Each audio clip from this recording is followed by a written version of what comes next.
Chapter 13 Delhi सल्तनत का ये फोर्थ पार्ट है। इससे पहले हमने इसके 3 पार्ट कर लिए हैं। सभी पार्ट्स आपको वीडियो की डिस्क्रिप्शन में और प्लेलिस्ट में मिल जाएंगे। तो आप अगर सभी पार्ट्स देखना चाहते हो तो वीडियो की डिस्क्रिप्शन और प्लेलिस्ट को एक बार ज़रूर चेक कर लेना। तो फोर्थ पार्ट हम यहाँ से शुरू करेंगे, गवर्नेंस ड्यूरिंग द सल्तनत period.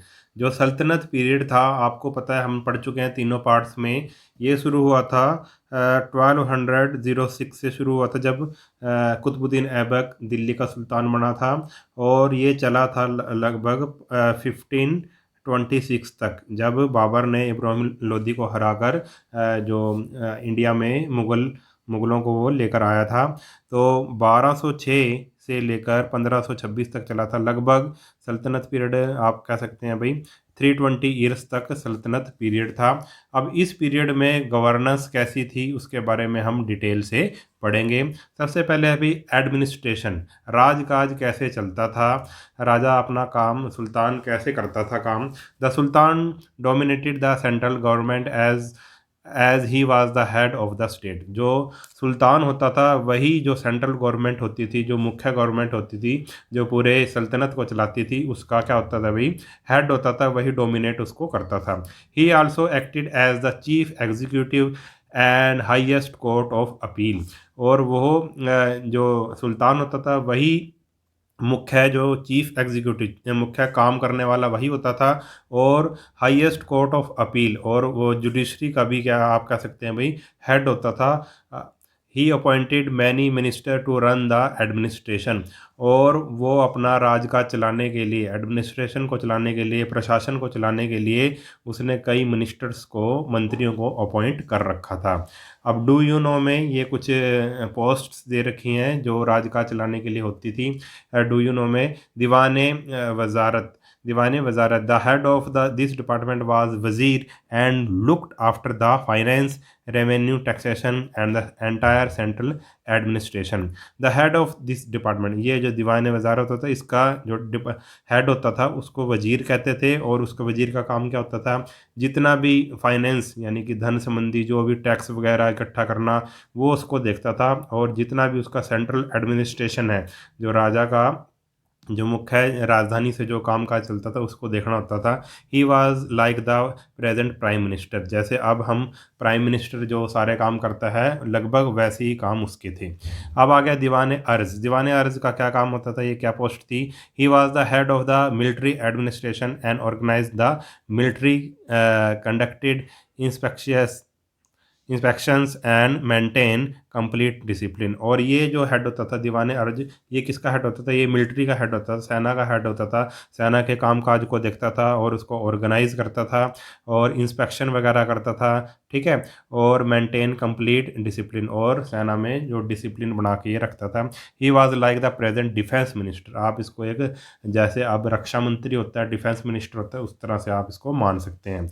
Diwan Insha, he was in charge of the entire correspondence of the state with the ruler of other independent states and his own subordinate officials। दीवान इंसा का क्या काम होता था, इसका काम होता था ये वो इंचार्ज होता था, इस डिपार्टमेंट का इंचार्ज होता था जिसमें क्या भाई, जो एक मतलब जैसे कि एक राज्य दूसरे दूसरे जो राज्य होते थे, स्वतंत्र राज्य होते थे, आज़ाद राज्य होते थे, उनसे किस तरह से कॉरस्पॉन्डेंस करना, कोई झगड़ा वगैरह हो जाता है या कोई बात सुलझानी होती है, आपस में बातचीत करने के लिए था वो।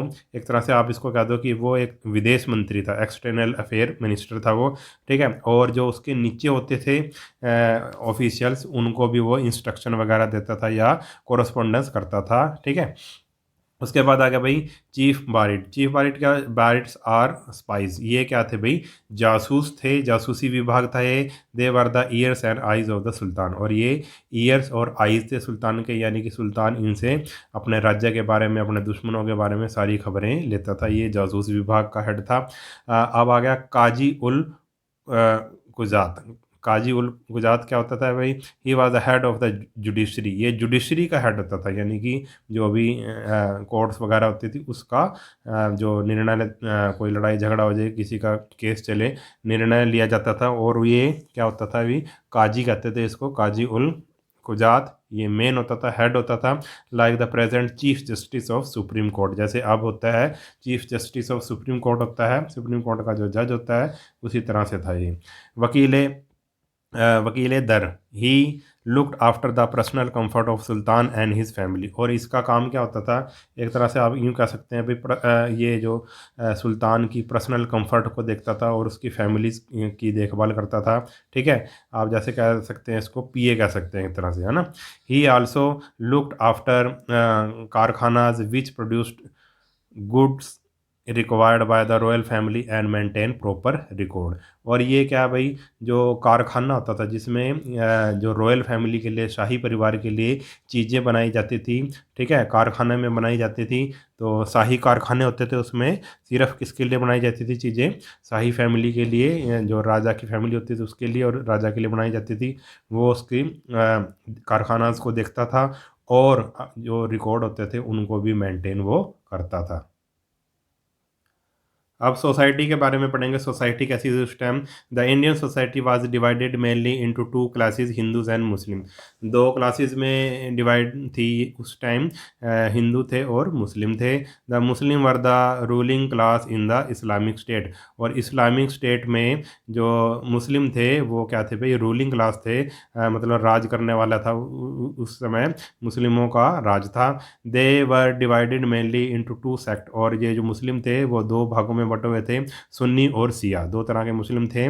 The Muslim enjoyed a higher economic status, जो मुस्लिम थे उस टाइम क्या थे भाई, अमीर थे। ड्यूरिंग द सल्तनत period slave system was very popular, और जो सल्तनत पीरियड है उसमें जो स्लेव सिस्टम था, यानी कि गुलाम बनाने वाला सिस्टम था, वो बड़ा ही पॉपुलर था। फिरोज तुगलक हैड 1,80,000 स्लेव्स, जो फिरोज तुगलक के 1,80,000 स्लेव्स थे, यानी कि गुलाम थे। The condition of women was not good, जो स्त्रियां थी, उन लेडीज़, उनकी जो स्थिति वो अच्छी नहीं थी। Many Muslims kept more than one wife, और जो मुस्लिम होते थे उनकी एक से ज़्यादा पत्नियां होती थी। A Muslim widow could remarry, whereas in the Hindu society remarriage was not allowed, जो मुस्लिम जो विडो थी, विधवा हो जाती थी, मान लो किसी का पति मर जाए तो वो उसको दोबारा शादी करने की अनुमति थी, मगर हिंदू सोसाइटी में दोबारा शादी करने की अनुमति नहीं थी। Hindus form a large majority of total population of the country, but were economically backward, जो हिंदूज थे वो टोटल पॉपुलेशन का एक बहुत बड़ा भाग थे, यानी कि मेजॉरिटी हिंदूज की थी, मगर वो क्या थे भाई, इकोनॉमिकली बैकवर्ड थे, वो गरीब थे आप कह सकते हो। They were not given high post, उनको दरबार में या दूसरे कामों में हाई पोस्ट नहीं दी जाती थी हिंदूज़ को, उनके साथ भेदभाव किया जाता था, आप ये मान सकते हैं। The Hindu society was based on caste system, जो हिंदू सोसाइटी थी वो कास्ट सिस्टम पे बेस्ड थी, यानी कि जातियों में बटी हुई थी। The lower classes were exploited by the higher classes, जो हाई क्लास के जो हिंदू होते थे वो नीचे वाली जातियों को क्या करते थे, उनके साथ बुरा व्यवहार करते थे, उनको एक्सप्लॉयट करते थे। They led to wide scale conversion to this led to wide scale conversion to Islam, इसके कारण जो कई जो हिंदू थे, जो छोटी जाति के हिंदू थे, वो उन्होंने इस्लाम धर्म को अपना लिया। The Hindu society suffered from evil like Sati system, child marriage, ban on window री मैरिज एंड फीमेल एजुकेशन, और जो हिंदू सोसाइटी में कुछ आप कह सकते हैं जो बुरी कुछ बातें थी, जैसे कि सती सिस्टम था, उसमें चाइल्ड मैरिज, बचपन में ही शादी कर देना, बैन ऑफ विडो, जो विधवा की दोबारा शादी ना नहीं हो सकती थी, और जो फीमेल एजुकेशन उस टाइम बहुत कम हो गई थी। ये कुछ आप कह सकते हैं हिंदू सोसाइटी में कुछ इविल्स थी, यानी कि आप कह सकते हैं बुरी बातें थी। Inter caste marriages were also not allowed, और हिंदूज़ में इंटर कास्ट मैरिज भी अलाउड नहीं थी, यानी कि एक जाति का व्यक्ति दूसरी जाति में विवाह नहीं कर सकता था, सिर्फ उसको अपनी जाति में ही विवाह करना पड़ता था। अब डू यू नो में क्या है, in West Bengal there is a district known as 24 Pargana, और अगर वेस्ट बंगाल की बात करें तो वेस्ट बंगाल में एक डिस्ट्रिक्ट है, उसका नाम है 24 परगनाज, आज भी वो डिस्ट्रिक्ट है, इसी नाम से ही है। There are 24 Parganas in this district, और इस डिस्ट्रिक्ट में 24 परगनाज थे। कितने थे भाई, 24 परगनाज। और परगनाज का मतलब क्या होता है, ये परगना इज कंप्राइज्ड ऑफ 84 और 100 विलेजेस। एक परगना में 84 विलेज होते थे या फिर 100 विलेज होते थे, और 24 परगना मिलके एक डिस्ट्रिक्ट बनाया गया, और ठीक है, उसका नाम ही क्या रख दिया गया, 24 परगनाज। अब आगे पढ़ेंगे हम इकोनॉमी। इकोनॉमी कैसी थी, अर्थव्यवस्था कैसी थी, कैसे लोग कमाते थे, कैसे खर्च करते थे, उसके बारे में ये। Most of the people were engage in agriculture which was dependent on rain. उस समय जितने भी लोग थे वो अधिकतर लोग खेती बाड़ी करते थे, और वो बरसात पे निर्भर करती थी। अगर बरसात अच्छी हो जाती थी तो खेती बाड़ी अच्छी हो जाती थी, अगर बरसात नहीं होती थी तो किसानों को नुकसान होता था। However canals and wells were also used for irrigation. जबकि नहरें और जो कुएं हैं वो भी खेतों में पानी देने के लिए प्रयोग किए जाते थे। Firoz Tughlaq constructed many canals that proved helpful for agriculture. जो फिरोज तुगलक था उसने कई नहरें बनवाई थी जो खेती बाड़ी के लिए सहायक सिद्ध हुई। But the farmer led a life of poverty and misery. मगर जो किसान थे उनकी जो हालत थी, उनकी जो लाइफ थी, वो गरीबी से भरी हुई थी और दुखों से भरी हुई थी। कहने का मतलब किसान बहुत ही उस समय गरीब थे। The main industries were spinning, weaving, sugar production, handicraft, pottery and jewellery making.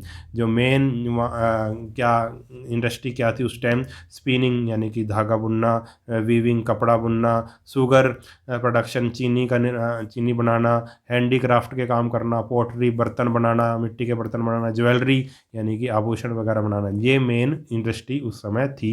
ये काम मेन लोग किया करते थे। Some of the sultan patronized art and craft. कुछ ऐसे सुल्तान थे जिन्होंने आर्ट और क्राफ्ट को संरक्षण दिया, बढ़ावा दिया, सपोर्ट किया। दे had their own कारखानाज where all the fancy and luxury goods were manufactured for the royal family। वह कुछ सुल्तानों ने अपने खुद के कारखाने बनवाए जिसमें क्या बनाया जाता था, फैंसी और लग्जरी चीज़ें बनाई जाती थी। किसके लिए, रॉयल फैमिली के लिए, शाही परिवार के लिए या राजा के परिवार के लिए। India had a flourishing internal and foreign trade which was carried on both by sea and by land. जो उस समय इंडिया का जो इंटरनल जो देश के अंदर जो व्यापार होता था और जो विदेशों से व्यापार होता था वो बहुत ही अच्छा था उस टाइम, और व्यापार समुद्र के रास्ते और ज़मीन के रास्ते किया जाता था। यानी कि जो भी माल वगैरह भेजना हो या तो समुद्र के रास्ते भेजा जाता था या ज़मीन के रास्ते भेजा जाता था। India exported rice, spices, Indigo, textile, silk and sandalwood and imported horse's, wine, high grade textile, glassware, raw silk etcetera. जो इंडिया था वो बाहर क्या भेजता था, बाहर इंडिया के व्यापारी क्या बेचते थे, चावल बेचते थे, मसाले, इंडिगो, टेक्सटाइल यानी कि कपड़ा, सिल्क और सैंडलवुड यानी कि चंदन की लकड़ी को बाहर बेचते थे। और इंडिया वाले क्या खरीदते थे, हॉर्सेस घोड़े खरीदते थे, वाइन शराब, हाई ग्रेड टेक्सटाइल अच्छी क्वालिटी का कपड़ा खरीदते थे, ग्लासवेयर और रॉ सिल्क यानी कि जो कच्चा सिल्क वो खरीदते थे। ठीक है, कुछ चीज़ें बेची जाती थी विदेशों को और कुछ विदेशों में आती भी थी। आगे है रिलीजन क्या था उस टाइम, धर्म क्या, किस धर्म को लोग ज़्यादा करते थे, अपनाते थे। During this period Hinduism was the dominate religion. उस समय जो हिंदू धर्म ही सबसे ऊपर था, यानी कि सबसे ज़्यादा लोग हिंदू धर्म को ही मानने वाले थे। It was followed by the majority of people. ये अधिकतर लोगों के द्वारा फॉलो किया जाता था हिंदू धर्म। The Hindus followed Vaishnavism and शिविज्म। और हिंदुओं में भी विष्णु को मानने वाले और शिव को मानने वाले थे। Jainism and Buddhism were also practised by people. और उस समय जैन धर्म और बौद्ध धर्म को भी लोग मानते थे। Islam was mainly brought to India by Mahmud Ghazni and Mohammad Ghori. और जो इस्लाम जो इंडिया में आया था वो किसके द्वारा लाया गया था, महमूद गजनी और मोहम्मद गोरी के द्वारा इस्लाम की एंट्री हुई थी इंडिया में। They believed in one god whereas Hindu worshipped many gods. जो मुस्लिम लोग थे वो एक ही गॉड में विश्वास करते थे, मगर जो हिंदूज थे वो कई देवताओं में, कई भगवानों में विश्वास करते थे, कईयों की वो पूजा करते थे। सूफीज़म एंड भक्ति movement also started during this period. और सूफी आंदोलन और भक्ति आंदोलन भी इसी पीरियड में स्टार्ट हुआ था। अब आगे आगे भी लैंग्वेज एंड लिटरेचर। लैंग्वेज कैसी थी और कैसा लेखन का काम कैसे होते थे, क्या क्या लिखा जाता था उस समय। ड्यूरिंग दिस पीरियड खड़ी बोली and Braj Bhasha became the literary language as prose and poetry was written in this languages. और उस समय जो सल्तनत पीरियड था उस समय खड़ी बोली और ब्रज भाषा ये ज़्यादा चलती थी, और इन्हीं दो भाषाओं में किताबें लिखी जाती थी, प्रोज लिखे जाते थे, पोइट्री लिखी जाती थी। On the other hand the Muslim used a mixture of Persian and Arabic in their court. और दूसरी तरफ जो मुस्लिम थे वो अपनी कोर्ट में, दरबार में पर्शियन भाषा और अरेबिक भाषा का यूज़ करते थे। The introduction of historical literature was an important contribution of this time. और जो भी इंट्रोडक्शन ऑफ हिस्टोरिक लिटरेचर, जो भी उस समय हिस्टोरिक लिटरेचर लिखा गया, was an important contribution of this time. और ये उस समय का एक इम्पोर्टेंट कंट्रीब्यूशन था जब हिस्ट्री के बारे में लिखा गया, हिस्टोरिक लिटरेचर लिखा गया। Ziauddin Barani the famous historian wrote Tarikh Firoz Shahi, जो हिस्टोरियन था, इतिहासकार था बर्नी, उसने एक फेमस बुक लिखी है तारिक फिरोज शाही। अमीर Khusro was the well-known literary genius of this period। अमीर खुसरो उस समय का बहुत जाना माना एक क्या था भाई, लेखक था, एक शायर था। He was not only an outstanding poet but also a music composer and historian. वो अमीर खुसरो ना सिर्फ एक अच्छा पोइट था, कवि था, शायर था, बल्कि एक अच्छा म्यूजिक कंपोज़र भी था और एक इतिहासकार भी था। The local languages like Bengali and Gujarati were used in many part of the सल्तनत। जो कुछ जो लोकल भाषाएं थी जैसे कि बंगाली और गुजराती, ये भी उस समय यूज़ की जाती थी। भक्ति and Sufi sense use local languages for their preachings. जो भक्ति और सूफ़ी संत थे वो क्या करते थे भी, लोकल लैंग्वेज में ही अपनी उपदेश देते थे। Urdu also developed during this period which was a mixture of Turkish and Hindi. Urdu एक नई भाषा इस काल में डेवलप हुई थी, विकसित हुई थी, जो किसका मिक्सचर थी, उर्दू भाषा, तुर्किश भाषा और हिंदी भाषा का क्या थी भाई, मिक्सचर थी। Many Indian classics were also translated in Persian, Turkish and other languages. कई जो इंडियन क्लासिक यानी कि जो कई किताबें थी जैसे कि रामायण, महाभारत या दूसरी ऐसी किताबें जो इंडियन थी वो पर्शियन भाषा में, तुर्किश भाषा में और जो दूसरी भाषाओं में वो ट्रांसलेटेड की गई। उसके बाद आ गया भाई art and architecture. Art and architecture कैसा था? ड्यूरिंग दिल्ली सल्तनत a new style of architecture developed with the help of Indian craftsman. और जो सल्तनत पीरियड था उसमें एक नई तरह का आर्किटेक्चर डेवलप हुआ। आर्किटेक्चर आपको पता है कि क्या होता है, बिल्डिंग बनाने की कला होती है, जो भी इमारतें बनाई जाती हैं उसकी कला को क्या बोलते हैं भाई, आर्किटेक्चर बोलते हैं।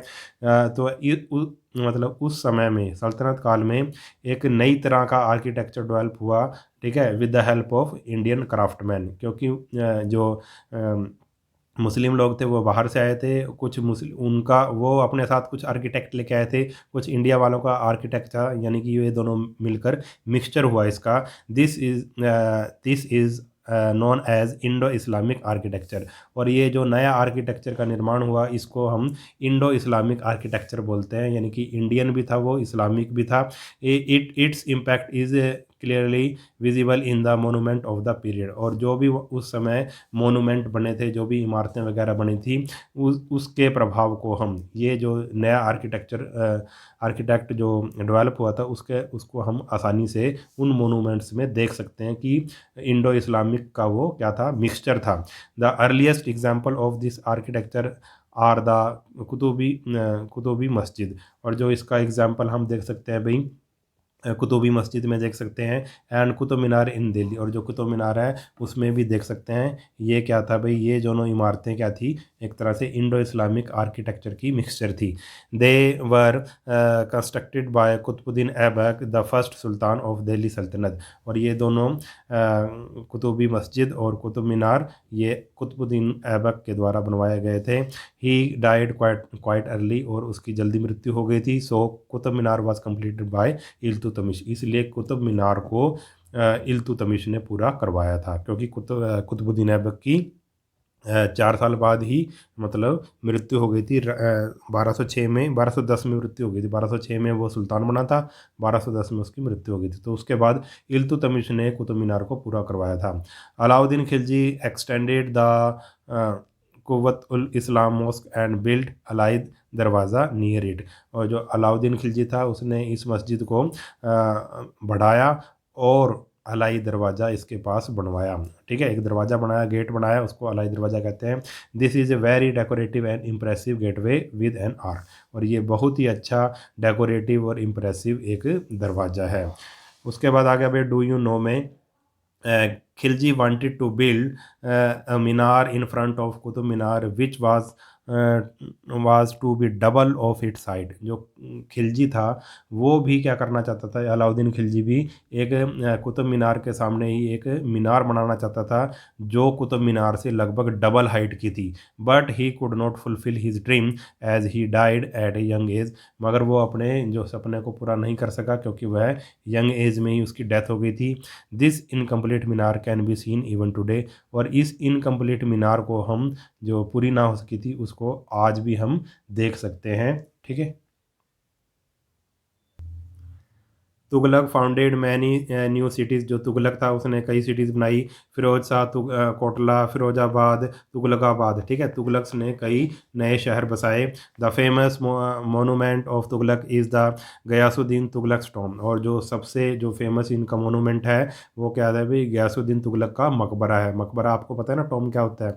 जब कोई मर जाता है, जैसे उसको कब्र में दबा दिया जाता है, मगर कोई जैसे राजा महाराजा कोई मरे, ठीक है, तो उसकी कब्र के ऊपर क्या बना दिया जाता है, एक इमारत बना दी जाती है जिसको मकबरा कहते हैं। जो ताजमहल है वो भी एक टॉम है, मकबरा है। ठीक है, आपको पता होगा इस बात का। It is octagon in shape. ये 8 साइड वाला मकबरा था।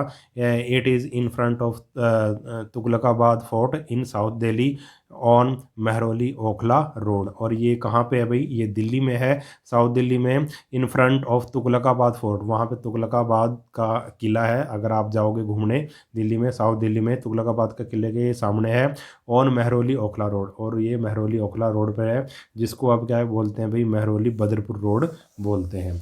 तुगलकाबाद देखो ये दिखा रखा है, तुगलकाबाद फोर्ट दिखा रखा है दिल्ली में, ये किला है पूरा। अब डू यू नो में क्या है, Lodhi road and Lodhi garden in Delhi were made by the Lodhi's the last dynasty of Delhi सल्तनत। उसके अलावा लोधी रोड और लोधी गार्डन दिल्ली में बनाया गया था लोधीज के द्वारा।